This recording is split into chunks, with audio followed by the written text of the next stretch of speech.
Bonjour, mon nom est Christian Lévesque, je suis professeur à HEC Montréal et co-directeur du CRIMT, un centre de recherche centre de recherche interuniversitaire sur la mondialisation et le travail. Ce n'est pas un organisme criminel, inquiétez-vous pas. Au nom du comité organisateur, je voudrais vous souhaiter la bienvenue à ce colloque sur l'industrie aéro à l'ère du 4.0. On a beaucoup aimé notre titre, on a beaucoup travaillé là-dessus.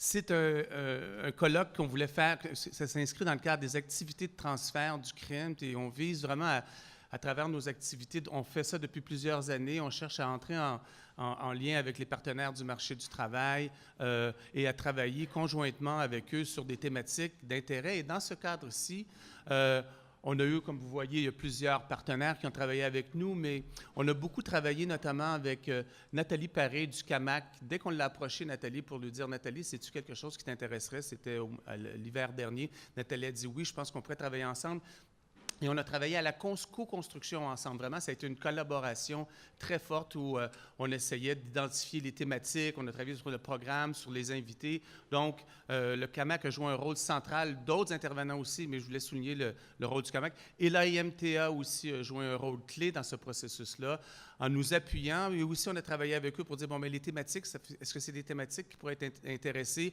les gens du côté syndical? Et l'AIMTA a fait preuve de beaucoup d'ouverture et il y a beaucoup de gens de l'AIMTA, comme vous pouvez remarquer aujourd'hui. Donc, je voulais souligner notamment la contribution de ces deux partenaires-là, mais ça n'enlève pas le rôle que tous les autres partenaires ont joué, qu'il s'agisse d'Aéro Montréal qui a fait la diffusion de notre activité, ou encore HEC Montréal, notamment, qui nous a aidés sur le plan financier.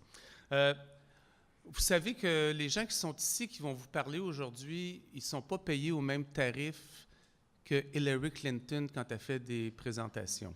Hein?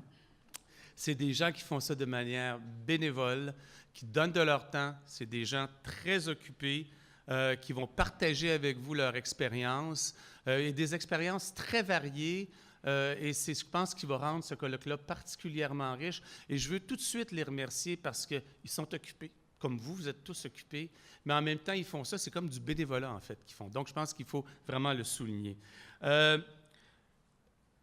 Je voudrais vous parler un petit peu du déroulement de la journée, puis d'où est venue notre idée. Écoutez, on fait de la recherche dans l'industrie aérospatiale depuis un petit bout de temps, puis on s'apercevait qu'il y avait une problématique autour de l'industrie 4.0. D'une part, il y avait des gens qui avaient des difficultés à saisir c'était quoi exactement, qu'est-ce que ça voulait dire, à quoi ça renvoyait, c'était quoi les impacts RH. Et c'est là qu'on a eu cette idée-là de travailler sur ce colloque-là. Donc, la structure est assez simple. Je vais y aller rapidement. Vous avez vu le programme de toute manière. Dans un premier temps, on veut se mettre à niveau. C'est quoi l'industrie 4.0? Et on va avoir des intervenants qui vont venir nous expliquer c'est quoi le 4.0. Ensuite, on tombe dans le concret avec deux interventions. Et ce qui est intéressant, c'est que c'est des PME qui se sont engagés dans le 4.0. De là, on va toucher aux questions qui consistent à anticiper les impacts sur les RH. Qu'est-ce que ça veut dire sur les ressources humaines et les relations de travail? On va arriver à la pause, le lunch est compris. Je ne sais pas si les gens le savaient, mais il y a un lunch qui va être servi sur place, donc vous n'avez pas à vous sauver sur l'heure du dîner. Ensuite, il va y avoir une partie qui porte sur la collaboration, notamment avec les organisations syndicales, et on a un intervenant, un spécialiste de l'Allemagne qui va nous dire comment ça fonctionne en Allemagne.